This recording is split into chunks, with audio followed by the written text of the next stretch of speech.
Tak jest, dokładnie ten sprzęt ma te zacnie wyglądające liczniki cyfrowe, elektroniczne i właśnie widać je normalnie w momencie, gdy jesteśmy w interiorze. Mimo że nie jestem fanem tych liczników właśnie cyfrowych, no to ten mi się wyjątkowo podoba. Generalnie jest też to pierwszy cywilny samochód, który posiada właśnie działające liczniki. Cywilny w ten sensie, że można go normalnie kupić i nie jest on eventowy ani nic. I też jest to jeden z 4 samochodów, którego osiągi dzisiaj przetestujemy. W odpowiedniej kolejności jest to Kia Ceed, Mercedes 190, Volkswagen Tiguan oraz Volkswagen Golf 2. Podobnie w odpowiedniej kolejności będziemy je sprawdzać. Koreański wytwór z silnikiem 1,5 litra, który generuje 160 koni. Jego prędkość maksymalna w grze wynosi 210 km na godzinę. 7-stopniowa, dwusprzęgłowa skrzynia automatyczna, napęd naprzód, waży 1,3 tony, 5 siedzeń, jobu bonusu brak, kosztuje 140 000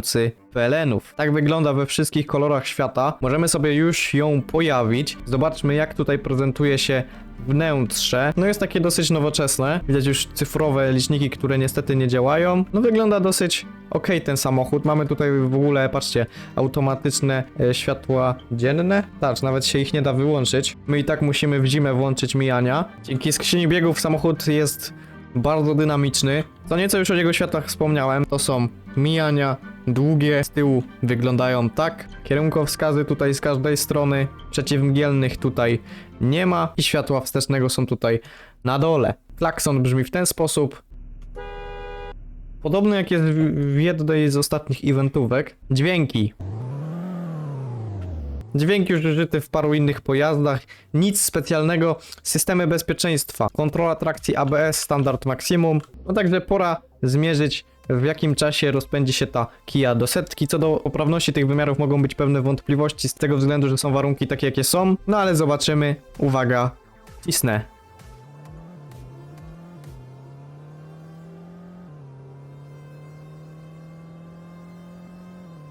Okej, ciśniemy oczywiście dalej, tutaj jest lód. Po 200 na przykład, ciężko by było w aktualnym stanie zmierzyć. Jego prędkość maksymalna to było tam chyba 210 lub 220 km na godzinę. Wydaje mi się 210, bo tak jest zamknięty licznik. I proszę bardzo, prędkość osiągalna, osiągnięta. Mercedes 190, klasa C, 2-litrowy benzynowy silnik, 121 koni mechanicznych, 5-stopniowa manualna skrzynia biegów, napęd oczywiks na tył. Tak się prezentuje we wszystkich kolorach tęczy. Waga to 1,1 tony, 5 siedzeń. Za 18,5 tysiąca dostaniecie taki sprzęt. Jego wnętrze prezentuje się w ten sposób. Mamy tutaj elegancką tapicerkę, wykończenie z drewna z ładną gałeczkę manualną. Liczniki również nie działają. Góra tutaj, no wygląda dosyć elegancko. Światła, proszę bardzo, światła mijania, światła długie, to samo z tyłu, również podświetlenie tablicy, światła hamowania, kierunkowskazy tył, tutaj na błotniku i z przodu. Akson. Każdy gracz raczej go zna. Dźwięki.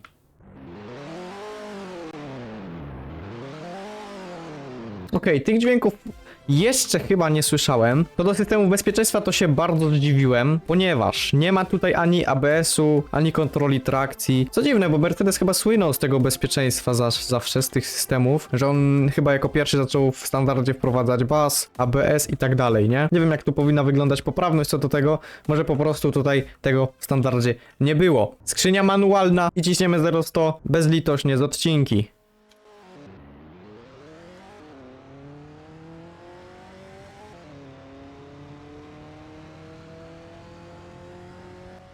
Stówkę mamy dosyć szybko, ale ten samochód też za ciężki nie jest. Jako tako się trzymam, nie ma on na tyle mocy, żeby zarzucić nas na lodzie, przyspieszając. Oczywiście. Nie wiem, jakby było, gdybyśmy zaczęli skręcać. I okej, prędkość maksymalna może być chyba trochę wyższa niż w katalogu. To 91. Jest to sporo lepszy wynik niż ten katalogowy. No i Volkswagen Tiguan. Również 2 litry, które generują 245 koni. Oczywiście dzięki turbince. Prędkość maksymalna wynosi 229 km na godzinę. 7 biegów. Napęd na 4 koła, czyli tak zwane 4Motion. Waży tonę 700. No i jest to już trochę cięższy, chociaż wydaje mi się, że jest i tak lekki jak na SUV-a. 5 siedzeń za 240 800 pelenów możecie go mieć właśnie w Polish Car Driving we wszystkich kolorach tęczy. Wygląda on w ten sposób świetnie, aczkolwiek takie kolory nie dla mnie. A no i oczywiście 7 biegów, dwusprzęgłowa skrzynia DSG. No, tylko szybko pozwólcie, że sobie wyjadę, bo ja tutaj będę testował. Bardzo fajny SUV.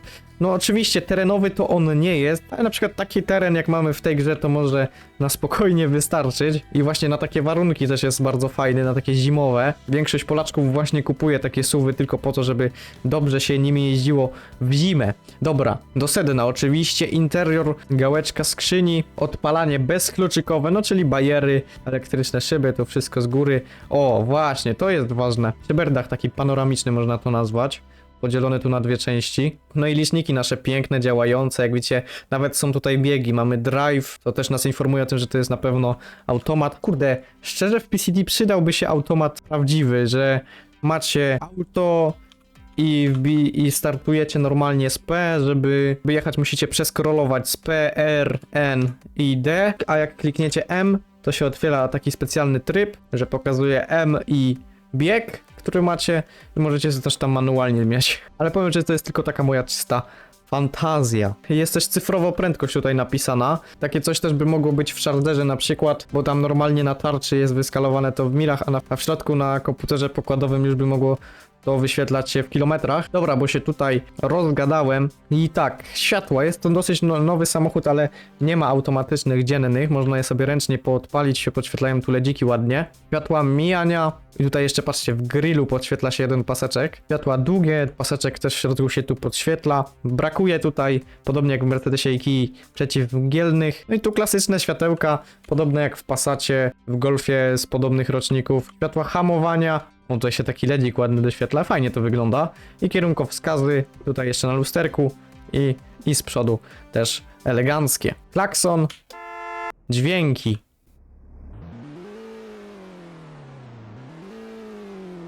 Taki cichy, wydaje mi się, że już w jakimś samochodzie występuje. Systemy bezpieczeństwa, kontrola trakcji ABS, standard i maksimum. No dobra, żebyście byli zadowoleni, bo ostatnio, gdy testowałem eventówki, to nie pokazałem ostatecznie tych liczników, jak one działają. To tu pokażę, pomiar 0-100 będzie właśnie na ich podstawie. Uwaga, normalnie to tam by się S oczywiście w DSG wbiło. Pewnie też moglibyśmy w zawieszeniu zmienić, żeby się jakieś sztywniejsze zrobiło. No różne bariery. Bezlitośnie, bez kontroli trakcji wystartujemy z odciny. Okej. Setka jest, no bardzo dynamiczny SUV. Zobaczymy prędkość maksymalną, czy tam 229 km na godzinę. Mamy już 170. Bardzo fajne testy dzisiaj są praktycznie. Za każdym razem udaje nam się zmieścić z tymi V-Maxami przed sęczkowem. Dwie paczki 20 mamy. I tutaj z prowadzeniem może być generalnie gorzej, więc sobie lekko zahamuję. I to właśnie może być pierwszy samochód, który my dzisiaj nie osiągniemy tej prędkości maksymalnej. Dobra, trzeba zawrócić. W ogóle co się dzieje z licznikiem? Nie wiem. 229 km na godzinę. Normalnie by to chyba była blokada elektroniczna. No i ostatni Volkswagen, czyli Golf 2. Samochód w przeciwieństwie do Tiguana z kompletnie innej epoki i też jest to kompletnie inny segment. Ma silnik 1.6 w benzynie. Wszystkie samochody w tym filmie były w sumie benzynowe. Generuje 74 konie mechaniczne. Prędkość maksymalna wynosi 167 km na godzinę. Napęd oczywiście naprzód. Waży niecałą tonę. 4 siedzenia. Sprawdzić to trzeba. Za 11 000 złotych nabywamy takiego Shoguna. We wszystkich kolorach tęczy prezentuje się tak. Zostawimy go takiego srebrnego albo biały. A no i 4 biegi w manualnej skrzyni. Czy to jest naprawdę 4 osoby? Faktycznie jest to 4-osobowy wóz. Środek jest bardzo ładny. Liczniki tu niestety nie działają. Gałeczka zmiany biegów, jakiś ręczny, ok. Tutaj no wygląda to całkiem dobrze. Ogólnie pewnie w tamtych samochodach to pominąłem, że na desce widać kierunkowskazy. No to też mogą być takie feature'y. Na pewno nie w Kii, także wydaje mi się, że tylko w Mercedesie i w Tiguanie mogło coś takiego być. Światła dzienne to jest coś, co nie powinno istnieć, ale istnieje. W Mercedesie też były, ale to jest tak mało realistyczna kwestia, że nie chciałem o tym mówić. Mijania wyglądają tak. długie, przeciwbielnych również brak. Z tyłu światła wyglądają w ten sposób. Jak wciśniemy hamulec, to wygląda to tak. Światła wstecznego i kierunkowskazy tył, na boku nic nie widzę związanego z kierunkowskazami i z przodu na zderzaczku. Jako samochód z takiej epoki to nie ma on za bardzo systemów i chyba nie miał. Antenka, jeden z niewielu chyba samochodów PCD, który w ogóle ją ma. Klakson. O, klakson jest jakiś inny, nie kojarzę go. Brzmi tak samo jak Mercedes. Jak mówiłem, systemu bezpieczeństwa NIMO. Zobaczymy, jak mu pójdzie osiąganie pierwszej setki. Próbujmy z odcinki bez litości i rura. No, dobra decyzja to była. Bo on za dużo mocy, żeby boksować kołami nie ma. Także znikome straty są, jeśli chodzi o ruszanie z maksymalnych obrotów. Dobra, i 167 km na godzinę ten pojazd osiąga 4 biegi.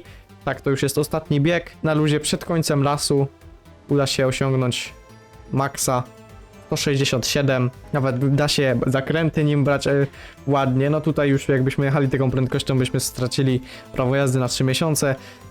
Oczywiście w rzeczywistości, ale to bywa. W tym miejscu wyświetlają wam się wyniki z testu spalania. Pamiętajcie, że jak klikniecie przycisk suba, to bardzo mnie wspieracie, a jak kupicie wspieranie, to jeszcze bardziej mnie wspieracie i macie też specjalne bonusy. Ode mnie na dziś to tyle. Cześć!